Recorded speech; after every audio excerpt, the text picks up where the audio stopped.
I'm filling my iPad. That's what the reduced quality and all that, and I feel like it's giving the whole like kind of like indie lofi vibe. There is this one quote that hits me on a very spiritual level, and it is by Carmi in the show The Bear, and I'm just the more people I cut out of my life, the quieter it gets.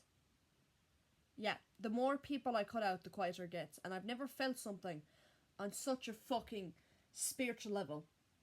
You know, like I am healing, I am letting new people in, but there's something so peaceful about like the walls I've built up, and there's been numerous times where I wish I was pushing people away, but I did wish someone would try climbing a little higher. But I think I'm happy with the level that I'm at now, and I've started trusting people more, and I've started being open to new people, and I don't take it as a huge positive now how quickly I am to cut people off. You know, because do you know what? A really good friend of mine, I love you so much. I love you so much. You know who you are, girl. You know who you are. But let me not show the titties. But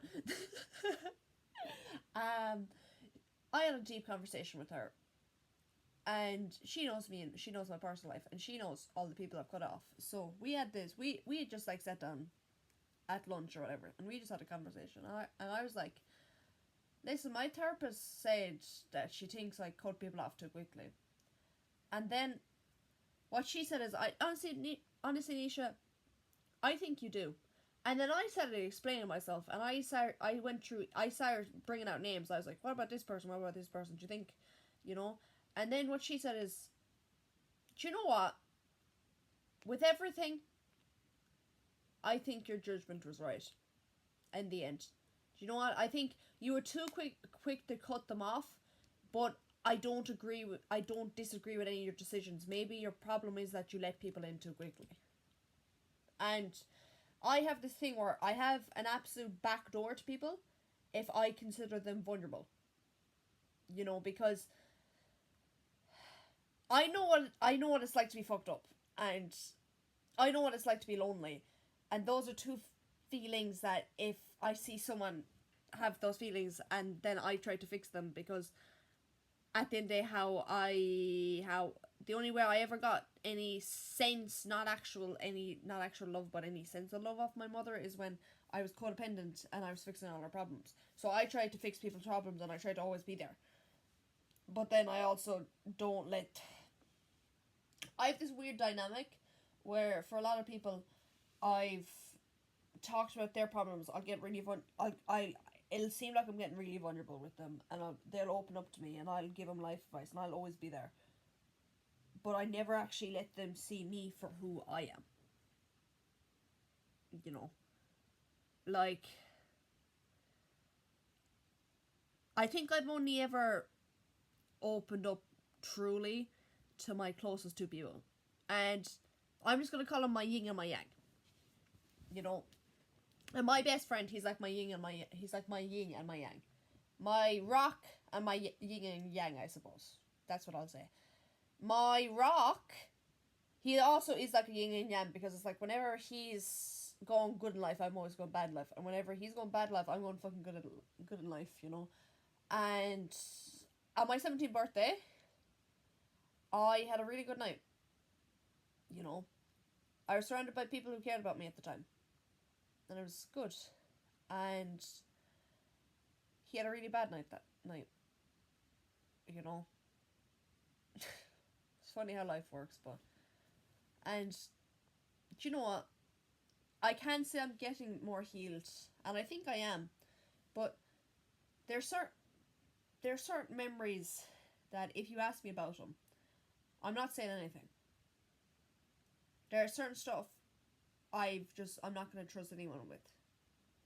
You know, and my best friend, He's one of the few people who actually know a lot of things about me, you know. And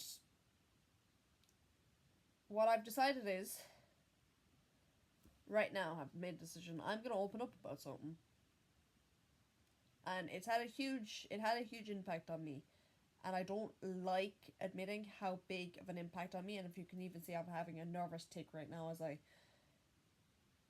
we had this family dog, Toby. I already tried filming this, but I broke down crying too much, so I deleted it out of embarrassment. We had this family dog, Toby, right? And whoo, he was my sister's dog, right? And it should have been very obvious in our house. We were all getting abused. There was no food. If ye saw some of the struggle meals I had to eat, it was fucking shocking. I could eat anything now, you know. And the dogs weren't being fed either. We had 3 dogs. Toby was my middle sister's dog, though. And by this point, my middle sister, and my mum were really close. And this is when I had my whole "I'm not speaking to my mum, go fuck that cunt," which one of the best decisions I've ever made in my life. And how my sister and my mum, how they treated Toby, our childhood dog, it really traumatized me. And it's a big reason why I want to help other people. And it's a big thing that affected my heart for a long time. This was during quarantine, and my mother was watching TV. And Toby was a really lively dog, and they wouldn't let him out. So he had a lot of energy. He naturally had a lot of energy. But then, whenever he'd run around and he had too much energy, they'd beat the living shit out of him.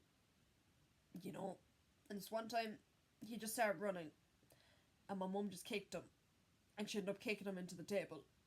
And he just started, the whelps,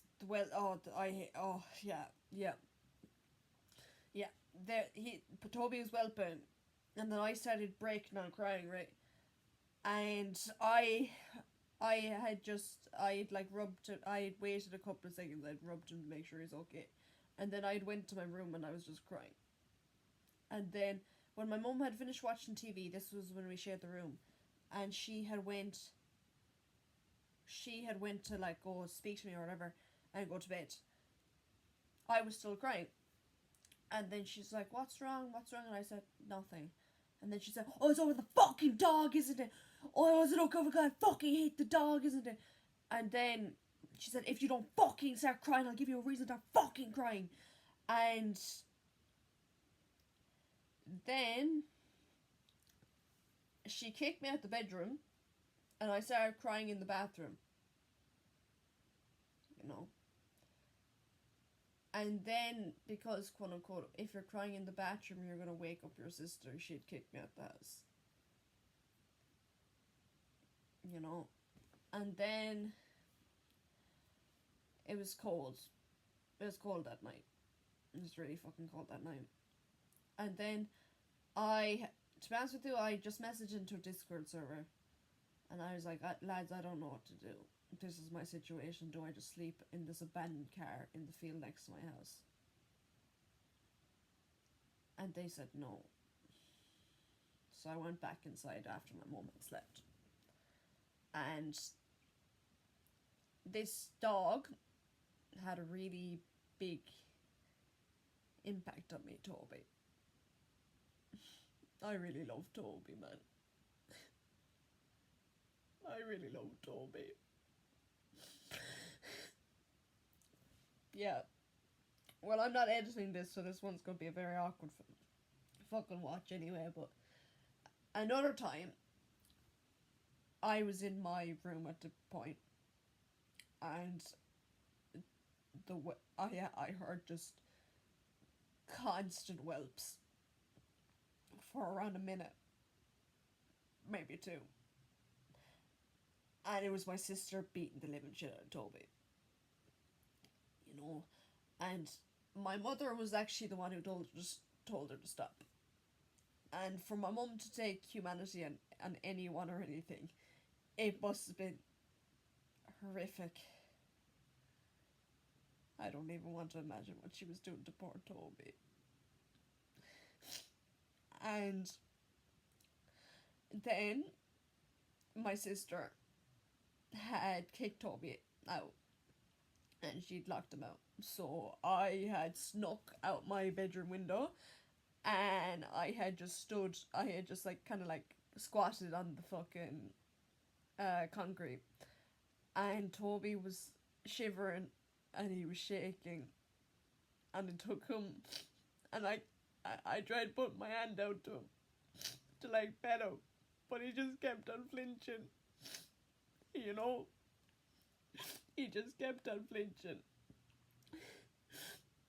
You know,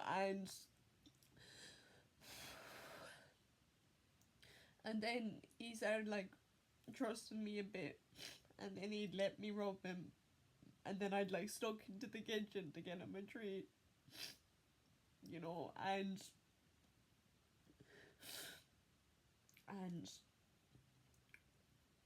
I was so young and I was so naive and I was just I could I was being abused too.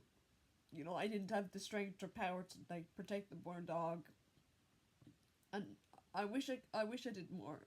I wish I did more to make sure he was okay. Like, but I did what I could at the time, you know. But on my 13th birthday, I was around a first year in school at this point, and my mom had bought me, I think it was a veggie burger and chips. So it was food that a dog shouldn't want to eat, but you gotta factor in we were all very malnourished, and of course the dogs were too in the house. And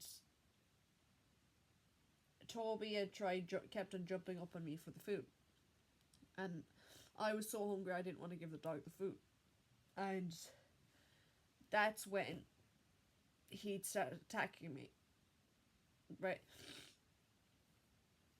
And he had bit me. I had started running and then I yelled for my mother because I was terrified. And then he had bit me on my left knee, and I'm not going to show you the scar, but for years I had a scar from it. I didn't bleed, thank God, but it had hurt so bad, you know. And my mother had said it was my fault because I shouldn't have yelled, you know. And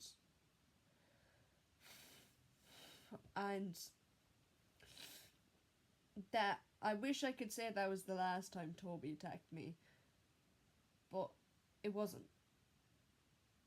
That was the first time, and then he had tried attacking me a second time because my mum and my sister had beat him, and I'm pretty sure, and then he was put out into our car, locked into our car. So I'd gone out to the car to check if he was okay, and he tried biting my neck. And because of that, I couldn't protect him anymore because I was too scared for my own safety. Because when he'd bitten my neck, it hurt again, but I'd moved back before he could fully get it, you know. And it's not his fault. It's not his fault. He kept on attacking me, you know. He was attacking me because of how badly he was being treated, you know. And he was just terrified, you know. And you know, I really do look like my middle sister, you know. I wouldn't have ever laid my hands on poor Toby, but he was just scared, you know. But I was this little kid, and you know, I couldn't protect him anymore, you know. And I remember one time my mum and I, we'd gone to walk the dogs in this like park, you know, and I remember it so distinctly because Toby was like being really lively again, and she had purposely looked around, and when she saw it was just us and the dog, that's when she went to hit him. You know, don't don't don't believe people when don't believe people when they say like, oh, they don't know what they're doing. They always fucking know what they're doing. They always fucking know what they're doing. You know. You know. Do you know the ironic thing about my mother? When I was taken away from her, when I suppose I'm the reason the truth got leaked and revealed, she said I ruined her life. The balls of that bitch. You know, but Toby's dead now. My mother killed Toby. I had needed a passport to apply for my theory test. And my dad, this was when my dad was briefly in my life, my dad signed it. But you need two parents to sign it. And my aunt and my dad, they had went knocking on the front door and stuff, but my mum was refusing to sign it out of spite. So my aunt and my dad had sent police down to fucking my mum's house, right?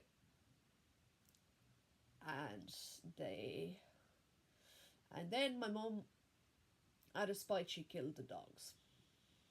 All I know is every time I pass that house, there's no longer dogs in that house. And before, if you even like semi-passed it or cars, you'd always see the dogs either outside or dogs barking in the window. You know. Like no one knows. And my mother barely wouldn't have spent money to like put them down like usually, yeah. So she either let them go, maybe starve to death, maybe get hit by a car, let them out like that, or she killed all her dogs with her bare hands. You know, Toby wasn't my dog, but I really loved him. You know, I really loved Toby. You know, even after he bit me and stuff like that, he really scared me.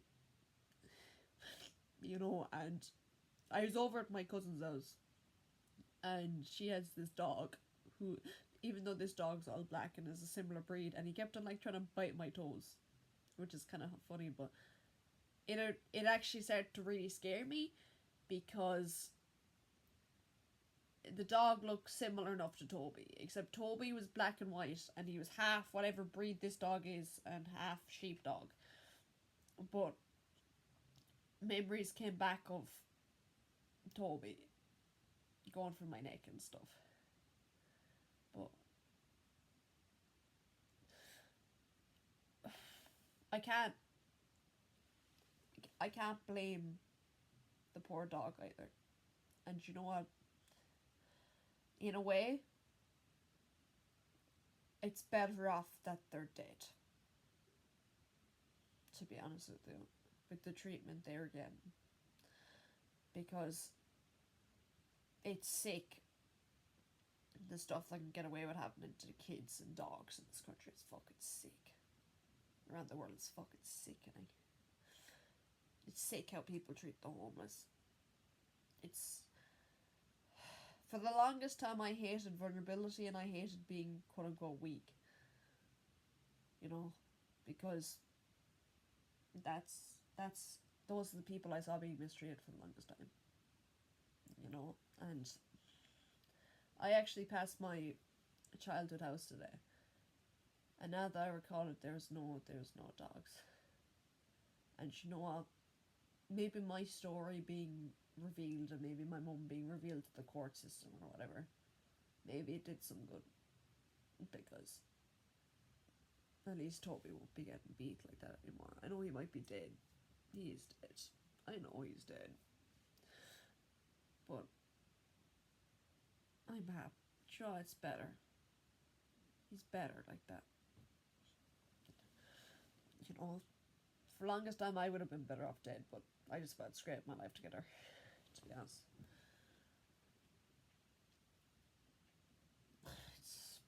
I can't get the sounds of the whelps out my head sometimes.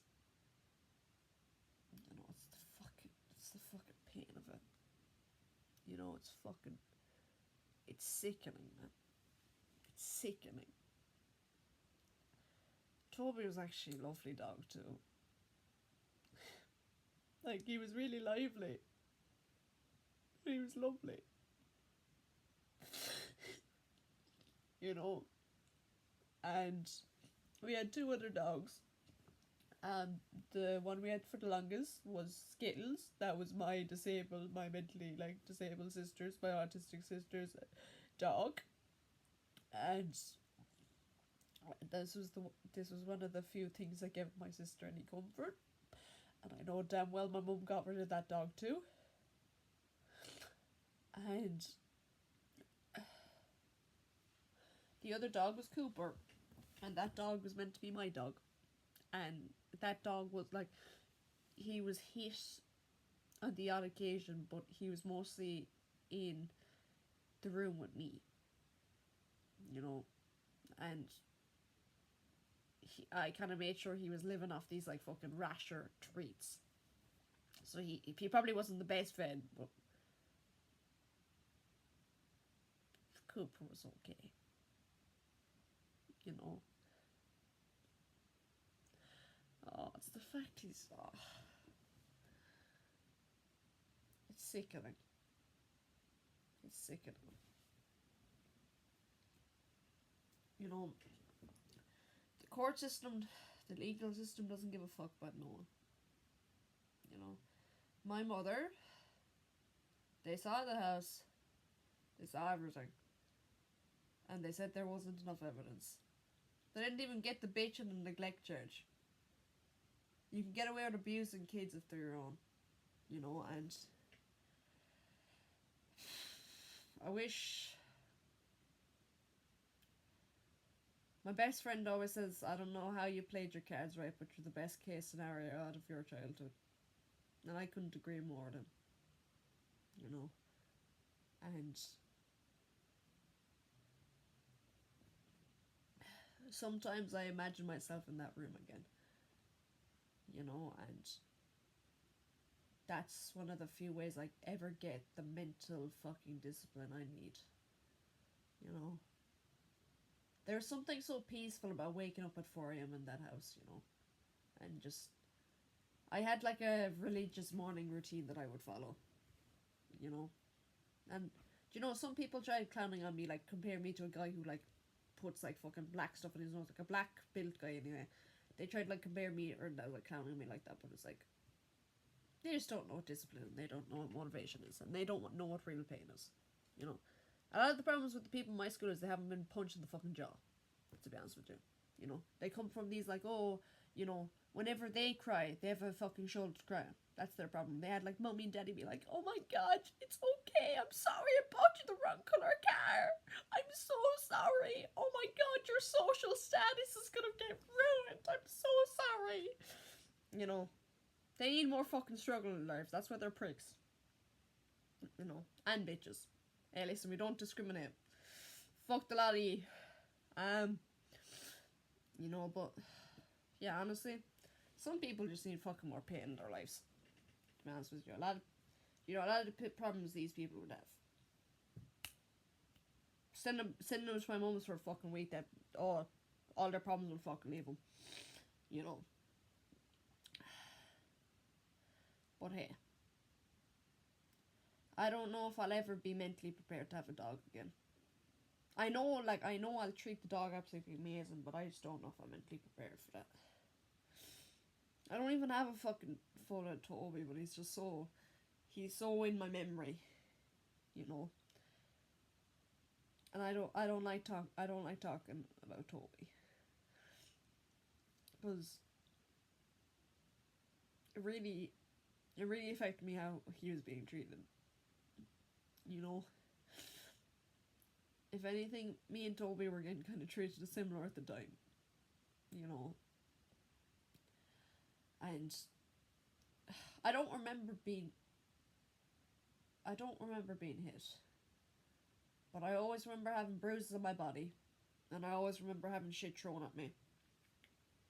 First day after my mum had disowned me, when I was 15, I think a Shein package had delivered, right? And I'd sat in the back seat because I refused to sit in the front seat, right? My mum had just got that Shein package from me, and she fucking chucked it back at me, you know. And I remember my mum chucking my sisters into walls and stuff like that. So I definitely was getting fucking beat. It's just I don't have recollection of it, you know. And you know what? My dad had left me a letter today. A letter with a gift card. And it said, "Hi Nisha, I hope when you move out, I hope you contact me. It's 6 months till October. Lots of love, Daddy," with a load of X's at the end of it. And you know what the fucking ironic part in that is? My dad is a parental figure who's spent the absolute least amount of time with me. Yet he's the one who understood me the most. He understood me in the way where it's like all I've ever wanted to be was 18. You know, because all of them are fucked up. All the parental figures I've had were fucked up. You know, it's gone mentally ill, it's gone fucking absolutely fucking banjactually mentally ill altogether, fucking my mother. Then it's gone, oh yeah, nomad tent. Last one is, no comment there, fuck that shit. Last one I don't even give a fuck no more, you know. Hey listen, I'm used to being disappointed, so I'm used to it by now, it is what it is. Yeah, but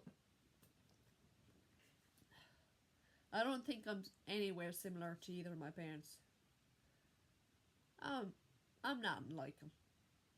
My history teacher apparently went to school with my mother, and I thought I just mentioned her name because the aunt I'm living with now, she compared me to my mother and said I speak ignorant like her. So I was like, do you know what? This is the perfect chance to go say it to my history teacher. Oh yeah, this woman's my mother. And then he'd said something and made me really happy. He said, oh yeah, I know her. And then I said, oh, is there any similarities? Like, can you tell? And he said, kind of. And that's the best thing I think I've heard in a while. Because there's this thing where it's like, the similarities weren't that obvious. So that means I'm a good person. Yeah. I don't know. People comparing me to my mother, that's just fucked up. Like, that's so fucked up, it isn't even funny. Like, just get, you know. But hey, it don't really matter. Like, I'm graduating in 2 months and I'm 18 in 6. So, I'll make whatever the fuck happen. So, I don't have to be around people like that anymore. Either way, I'm leaving. Bye bye, Miss Baguette's leaving. Also, I feel like every single video I have, my nose just starts running. And also, I don't like people who film themselves in crying camera, but I feel like these are just like documented like fucking therapy sessions with myself. So, woo! And I'm definitely not trying to get it to the 30-minute mark. I'm trying to get it to the 30-minute mark. Also, look at my community tab. I felt really deep last night. And I was like, yeah. Also, ignore the naked woman up there, ignore the titties, ignore everything. No pornography on this channel. Bye bye.